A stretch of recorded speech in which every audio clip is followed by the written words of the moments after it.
बिस्मिल्लाहिर्रहमानिर्रहीम। अस्सलाम वालेकुम प्यारे व्यूवर्स, जहाँ रहें खुश रहें आबाद रहें। Welcome back to my channel. Learning is my passion. मैं आजकल काफ़ी टाइम के बाद मैंने अपना ये ब्लॉग अपलोड किया है। एक्चुअली मैं भी लर्निंग प्रोसेस में ही थी और वो लर्निंग प्रोसेस था मेरा न्यू ऐप एडिटिंग ऐप का। तो मैं उसको सीखने में मुझे थोड़ा सा टाइम लगा और मैं चाह रही थी कि मैं एक नए ऐप को सीखूं और फिर उससे एडिटिंग करूं, क्योंकि ब्लॉगिंग और व्लॉगिंग में यही डिफरेंस है कि आप vlogging daily routine daily basis पे जो कुछ आप कर रहे होते हैं आप उसको सीधा सीधा वैसे ही अपलोड करने की कोशिश करते हैं। और ब्लॉगिंग में ये है कि आप सोच के कि आपको किस कंटेंट पे बनाना है अपना ब्लॉग और फिर आप उसके ऊपर वर्किंग करते हैं। तो खैर बस यही काम हो रहा था, इस वजह से मेरी थोड़ा सा मुझे लेट हो गया अपलोड करने में अपना ब्लॉग। और आज मैं जो हूँ वो अपने स्टोव क्लीनिंग कर रही थी। ये इस हमारे स्टोव जो है उसके अंदर हमने बॉक्स रखा हुआ है ताकि सेफ्टी के लिए, ताकि इसका जो गैस पाइप है वो नीचे ड्रॉवर्स वगैरह में टच ना हो और खुदा ना खास्ता कोई लीकेज वगैरह का प्रॉब्लम ना हो। तो आज मेरे पास फुर्सत थी क्योंकि मुझे दिन में सिर्फ रोटी बनानी थी, कोई खाने में ज़्यादा काम नहीं करना था। तो मेरा स्टोव जो है वो साफ़ करने में मतलब ये होता है कि गर्म हो जाता है कुकिंग वगैरह करने के बाद, तो फिर उसमें उसके बाद ये सब काम करना थोड़ा सा डेंजर होता है। तो इस वजह से मैंने ये रोका हुआ था। तो आज दिन में मेरे पास फुर्सत थी तो मैंने कहा आज मैं ये काम पहले कर लेती हूँ। आपने देखा होगा पिछले ब्लॉग्स में मैं अपने स्टोव को जो है वो से लाइटर से ऑन ऑफ कर रही थी।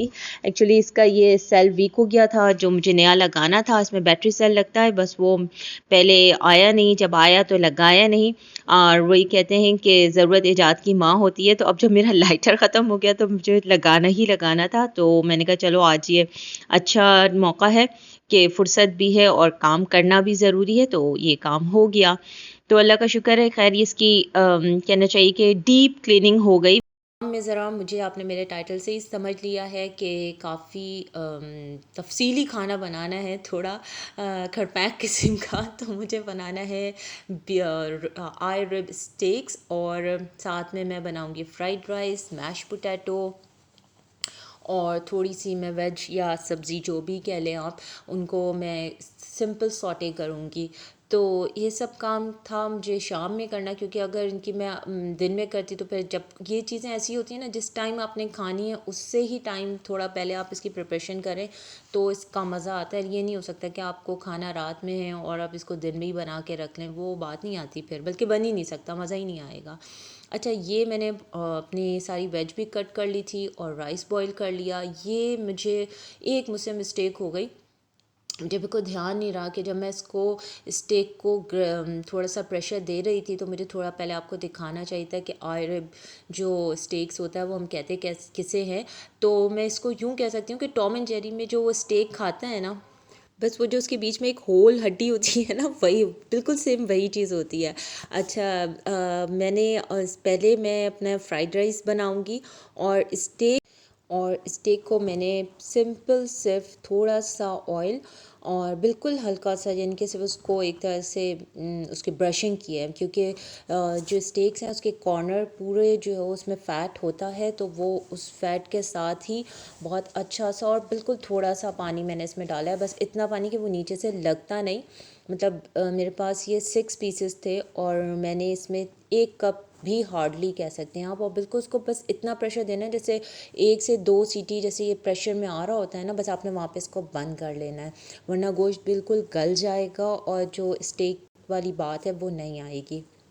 और इसमें मैंने लहसुन अदरक नमक और काली मिर्च बस ये डाल के इनको प्रेशर दिया अच्छा, था। मैंने फ्राइड राइस के लिए जो एग है उसमें थोड़ा सा मैंने नमक डाला है, और आप इसके साथ थोड़ा सा फूड कलर ऐड कर लीजिएगा, तो ये बहुत अच्छा राइस में जो कलरफुल आता है ना, कि सारी सब्जियों का और अंडे का अलग अलग रंग आता है, बड़ा अच्छा लगता है। तो इसलिए, और अगर आप नहीं चाहते तो ना डालें फूड कलर, सिंपल, लेकिन बहुत लो फ्लेम पे इसको अंडे को पकाना है, बिल्कुल फ्राई नहीं करना, वरना ये कलर चेंज कर लेगा और वो मज़ा नहीं आएगा और खाने में भी टेस्ट नहीं आएगा।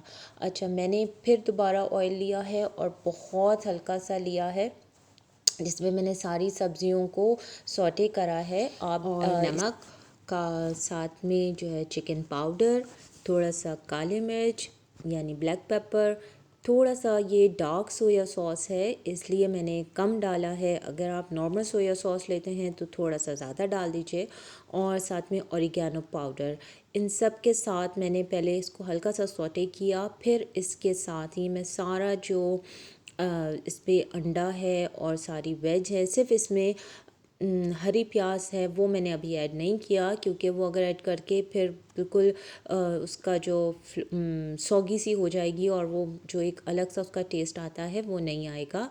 तो सब कुछ ऐड करके फिर इसको आप अच्छे से मिक्स कर लीजिए। और इसमें अब मैं इस टाइम पर इसमें मैंने राइस ऐड कर दिया है। पहले मैंने इसको एक दफ़ा अच्छे से सबको आपस में मिक्स कर लिया। आप चाहें तो इसको अलग पैन में भी कर सकते हैं, लेकिन मुझे इस मैंने एक ही में किया है क्योंकि मैंने बहुत लो फ्लेम पे किया है इन सबको। और अब मैंने चावल सबसे पहले आप अपना राइस बॉईल कर लें ताकि ये बिल्कुल ठंडे भी ना हो और बिल्कुल गर्म भी ना रहें, क्योंकि अगर ये ठंडे हो जाते हैं तो फिर इसमें ऐसे जैसे थोड़े से ये जुड़े जुड़े हो जाते हैं। और अगर बिल्कुल गर्म होंगे तो ये जब आप इसकी मिक्सिंग करेंगी तो ये टूट टूट से जाएंगे। तो आपने चावल को कोई कन्नी नहीं रखना, बिल्कुल प्रॉपर पकाना है, लेकिन थोड़ा ठंडा होने पर चावल की मिक्सिंग करनी है। बस ये मेरे फ्राइड राइस रेडी हो गए। अब मैं अपने जो मैंने सारी सब्जियां काट के रखी हैं उनको मैं हल्के से ऑलिव ऑयल में, आपके पास नहीं है तो आप इसको बटर में भी कर सकते हैं, और इसके अलावा आप इसके साथ कुकिंग ऑयल भी यूज़ कर सकते हैं, लेकिन मेरे पास ये ऑलिव ऑयल मौजूद था तो मैंने इसी में ही किया है। बस आपने बहुत थोड़ा सा ड्रिज़ल करना है, यानी कि बहुत थोड़ा सा, बस यूँ कह लें कि आपने ब्रशिंग करनी है ताकि सब्ज़ियाँ थोड़ी क्रंची ही रहें और ये ना हो कि उनको जब आप सर्व करें तो उनमें ऑयल ऑयल सा फ़ील हो। सब्ज़ियों में जो भी आपके पास है आप यूज़ कर सकते हैं। मेरे पास ये चाइनीज़ गाजर है, शिमला मिर्च है या बेल पेपर है, कैप्सिकम्स हैं, और बस मैंने ये सारी सब्जियां ली हैं सौटे करने के लिए। इनके अंदर मैं नमक, सोया सॉस, और अगेन मेरे पास जो सोया सॉस है ये डार्क सोया सॉस है तो इसे तो मैं थोड़ा हल्का डालूँगी। और अगर आप सोया सॉस ज़्यादा डाल रहे हैं तो फिर आप अपना नमक कम डालें। और जब आप अपनी सब्जियों को सौटे कर रहे हों तो बिल्कुल स्टार्ट में नमक ना डालें, वरना नमक से सारी सब्जियां सौगी हो जाएंगी, इनके नरम पड़ जाएंगी। आप बिल्कुल एंड में जब आप इसको उतारने लगें तब आप इसमें नमक ऐड करें, और ना ऐड करना चाहें तो कोई मसला नहीं है क्योंकि सोया सॉस में काफ़ी नमक ऑलरेडी होता है। इसमें मैंने जो ब्लैक पेपर या काली मिर्च यूज़ की है वो बिल्कुल दरदरी, यानी कि उसी टाइम पे फ्रेशली इसको हवन दस्ते में कूट कर फिर मैंने डाली है। उसका टेस्ट अलग आता है, खुशबू भी उसकी थोड़ी डिफरेंट होती है जो आप पाउडर बना के रखें उनके मुकाबले में। और इसमें मैंने सोया सॉस के साथ थोड़ा सा सार चिली सॉस, जिसमें सिरका और चिली दोनों मिक्स है, वो डाला है फ्लेवर के लिए। बस मेरी सब्ज़ी इस तरह से तैयार हो गई। साथ में मैं मैश पोटैटो बना रही हूँ। मैश पोटैटो के लिए मैंने आलू लिए थे, उनको मैंने पहले बॉईल कर लिया, थोड़ा सा नमक डाल के बॉईल किया है। और इस पैन में मैंने अभी कोई घी तेल कुछ नहीं डाला, सिंपल मैंने पैन में डायरेक्ट जो है वो, लेकिन हाँ मैं ये बता दूं कि आपने पैन की जो अपनी, और आखिर में सॉरी मैं पहले से कंप्लीट कर लूँ, इसमें मैंने ऑलिव डाला है। ऑलिव भी मैंने बिल्कुल एंड में डाला है ताकि वो कलर थोड़ा सा उसका इन्हांस हो, और उसके अंदर ग्रीन चिली डाली है। ये दोनों चीज़ें ऑप्शनल हैं, आपको डालना है डालें, नहीं डालना ना डालें। बाकी सब्जियों का कलर थोड़ा सा चेंज इसलिए हुआ है, ये फुल कुक्ड नहीं है, लेकिन चेंज कलर इनके सोया सॉस की वजह से हुआ है। और अब ये भी मैं साइड पे रख दूँगी। मेरी दो चीज़ें तैयार हो गई। अब मैं जो है वो अपना, पहले मैं ये मैश पोटैटो तैयार करूँगी, और साथ में ये ग्रिल पैन को आप ग्रिल करने, क्योंकि ग्रिल पैन थोड़ा सा थिक होता है तो इसको हल्की आंच पे चढ़ा दें ताकि ये गर्म होता रहे, ताकि जब आप इसके ऊपर स्टेक्स रखेंगे तो वो अच्छा सा कलर उसको ले लेगा, उसका जो ग्रिल की जो लाइंस हैं वो आपके स्टेक्स पे आ जाएंगी। अच्छा, मैंने मैश पोटैटो लिया है, इसमें मैंने बटर डाला है। आप अपने हिसाब से लीजिए, जितना आपने आलू या पोटैटो लिया है उस हिसाब से। मैंने जिस तरह से लिया है इसमें मैंने हाफ़ क्यूब डाला है, हाफ़ क्यूब कनौर क्यूब वाला जो साइज़ है बस वो मैंने इसमें लिया है। अच्छा, इसमें मैंने फिर फुल 1 कप मिल्क डाला है। अगर आपका मिल्क थिक है तो आप कम डालें, अगर नहीं है तो पूरा 1 कप डालें। अब क्या कप्स की भी अपनी मेजरमेंट होती है, इसलिए मैं इसमें कोई वो नहीं बता सकती। आप अपने अंदाज से डालें कि इसे बिल्कुल लिक्विडी भी नहीं होना है और थिक भी नहीं रहना है। साथ में मैंने इसमें ब्लैक पेपर, वाइट पेपर थोड़ा ज़्यादा रखिएगा, और साथ में फिर मैंने इसमें क्रीम ऐड किया है, नमक ऐड किया है, और इसके लास्ट में मैंने इसमें क्रीम के बाद मिक्स्ड हर्ब का, वो जो इटालियन मिक्स हर्ब का एक पूरे में ही आता है। अगर आपके पास अलग अलग हैं तो ऑरिगेनो, पार्सले और जो भी कुछ है आप वो ऐड कीजिए। मैंने इस मेरे पास पूरा मिक्स में है तो मैंने बस वही ऐड किया है। और ये लास्ट में मैंने इसमें थोड़ा सा गार्लिक या लहसुन का पाउडर वो ऐड किया है, और साथ में मेरे पास पार्सले नहीं था, पार्सले ले लें या हरा धनिया ले लें यानी कि कोरिएंडर, तो दोनों एक ही जैसा फ्लेवर तकरीबन देते हैं और ये बड़ा अच्छा कलर सा इसके ऊपर आ जाता है। बस इसके बाद अब आपने स्टोव बंद करके यानी कि अपना चूल्हा बंद करके इसकी मिक्सिंग करनी है, वरना ये पकना शुरू हो जाएगा और फिर कलर चेंज कर लेगा, तो हमें ऐसा नहीं चाहिए। बस यहाँ पर मैंने इसको बंद कर दिया है। अगर बेस्ट ये है कि आप इसको थोड़ा सा लिक्विड ही छोड़ें, ताकि जब आप इसको सर्व करने लगें तो ये इसके अंदर ख़ुद एक थिकनेस आ जाती है। अगर आप इसको बहुत ज़्यादा थिक करके आप इसको बहुत देर पकाएंगे तो इसके अंदर जो क्रीमी टेक्सचर है वो नहीं आएगा और ये काफ़ी थिक हो जाएगा, तो वो फिर खाने में मज़ा नहीं देगा। अच्छा, अब मैं इसकी सॉस तैयार कर रही हूँ। बारबेक्यू सॉस है जो मुझे स्टेक्स के ऊपर डालनी है। इसमें मैंने 1 कनौर क्यूब लिया है। अगर आपके पास बीफ स्टॉक या वेज स्टॉक मौजूद है तो आपको इसकी ज़रूरत नहीं है, मगर मेरे पास नहीं था तो मैंने एक ये फ्लेवर के लिए डाला है। पहले मैंने इसमें ऑलिव ऑयल डाला है, उसके अंदर मैंने 1 क्यूब डाला है। अब मैं इसके अंदर सारी सीजनिंग डालूँगी। सारी सीजनिंग में मैंने इसमें चिली सॉस डाला है, और फिर मैंने इसमें सोया सॉस ऐड किया है। चिली सॉस, सोया सॉस आप अपने अंदाज से डालिएगा जितना आपको पसंद है, और साथ में मैंने इसमें सॉल्ट भी ऐड किया है, लेकिन ये सॉल्ट आप पे ऑप्शनल है। अगर आपको तेज़ चाहिए तो आप डालें, नहीं चाहिए तो नहीं डालें। अच्छा, वैसे ना डालें तो ज़्यादा अच्छा है, लेकिन बहरहाल मैंने तो ऐड कर दिया था। अच्छा, अब मैंने इसमें थोड़ा सा ब्लैक पेपर ऐड किया है, और अगेन मैं बार बार ये बताऊंगी कि आपने अपनी फ्लेम बिल्कुल लो पे रखनी है, ताकि जब तक आप सीजनिंग ऐड करें इसमें बबलिंग ना शुरू हो, वरना ये बिल्कुल से थिक हो जाएगा, और जो असल आपको पकने के बाद जो एक इसका टेस्ट आना चाहिए, सिर्फ ये थिक होगा, पकेगा नहीं। जो एक कच्चापन है वो आपको फ़ील होगा। ये मैंने इसमें बारबेक्यू सॉस ऐड किया है, और बारबेक्यू सॉस ऐड करके मैं इसको थोड़ी देर मिक्स इसलिए करूँगी ताकि ये सब आपस में अच्छे से मिक्स होके, अब ये देखें इसके अंदर बबलिंग जब शुरू हुई है तो मैंने इसमें थोड़ा सा कॉर्नफ्लावर ऐड किया है। अब मैं इसको मिक्स करूँगी अच्छे से। अगर आपने बहुत ज़्यादा कॉर्नफ्लावर ऐड कर दिया तो ये बिल्कुल से थिक हो जाएगा, और जो कंसिस्टेंसी आपको चाहिए वो नहीं मिलेगी। तो बहुत थोड़ा थोड़ा करके अगर ऐड कीजिएगा।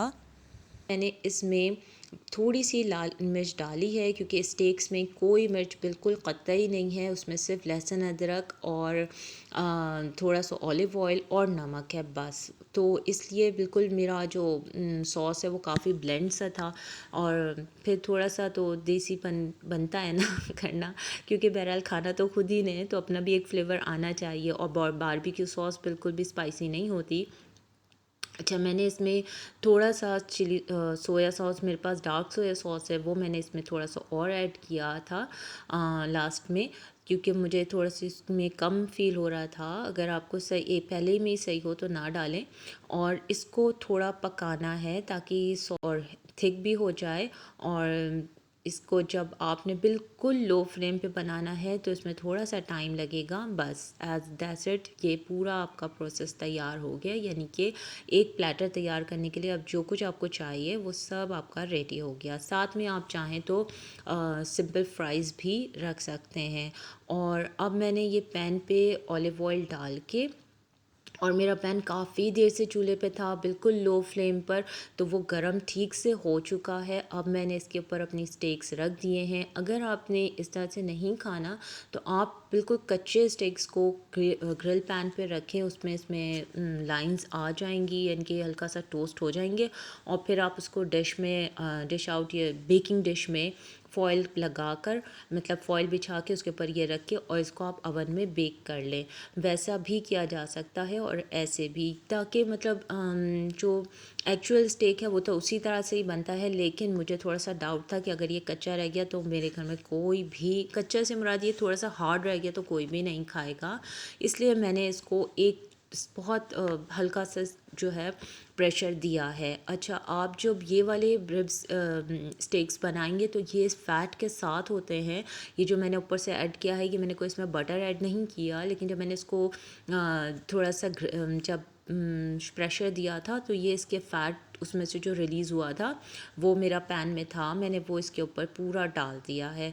अच्छा, ये मैंने अपनी बेटी को एक टेस्ट करवाया तो उसने कहा नहीं मामा ये तो बिल्कुल फीका है, आप इसमें कुछ डालें। तो हमने सिंपल कुछ भी नहीं किया, ये चिली सॉस है, लेकिन चिली सारे मतलब इसमें चिली और सिरका दोनों एडेड है, तो आप चाहें तो आप भी डाल सकते हैं, और नहीं तो इसमें कोई ज़रूरत नहीं है आपको कुछ डालने की, क्योंकि ये बिल्कुल प्लेन होता है। इसका जो असल फ्लेवर है वो इसके सॉस के साथ, जब आप इसको सर्व करते हैं, हॉट सर्व करते हैं, तो ये इसके सॉस के साथ ही आता है। और मैं बहुत हल्का हल्का डालना चाह रही थी कि बिल्कुल ज़रा ज़रा सा हो, क्योंकि मैं भी चाह रही थी कि मैं इसको इसके ओरिजिनल फ्लेवर के साथ ही टेस्ट करूं, और लेकिन सबकी मेजॉरिटी देखनी पड़ती है, उनकी पसंद देखनी पड़ती है। आप इतनी मेहनत करें, पूरा टाइम लगाए 2-2.5 घंटे, और फिर उसके बाद चीज़ें पसंद ना आएँ तो कोई फ़ायदा नहीं है। तो मैंने इसको सिंगल सर्विंग प्लेटर्स बना के सर्व किया बच्चों को, बहुत अच्छा लगा। घर में भी कभी कभी रेस्टोरेंट जैसा स्टाइल अच्छा लगता है और थोड़ा डिफरेंट भी हो जाता है, मतलब रूटीन के खाने के अंदाज से। तो ये मैंने बनाया था, आप भी इसको ज़रूर ट्राई कीजिएगा। और इसमें मैंने कोई ख़ास बाहर से चीज़ें नहीं लाई थी। हाँ, स्टेक ज़रूर लाना पड़ेगा, लेकिन बाकी सारे रेगुलर सॉसेस थे ये। और अगर आपने बारबेक्यू सॉस भी नहीं लेना तो आप सिंपल अपनी पसंद का सॉस बनाकर और इसको स्मोक दे दें, कोयले का धुआं दे दें, तो उसमें बारबेक्यू फ्लेवर आ जाएगा। तो बस यहीं तक था मेरा आज का व्लॉग। उम्मीद करती हूँ आपको पसंद आया होगा, और इंशाल्लाह नेक्स्ट व्लॉग में मुलाकात होगी। तब तक के लिए अल्लाह हाफ़िज़।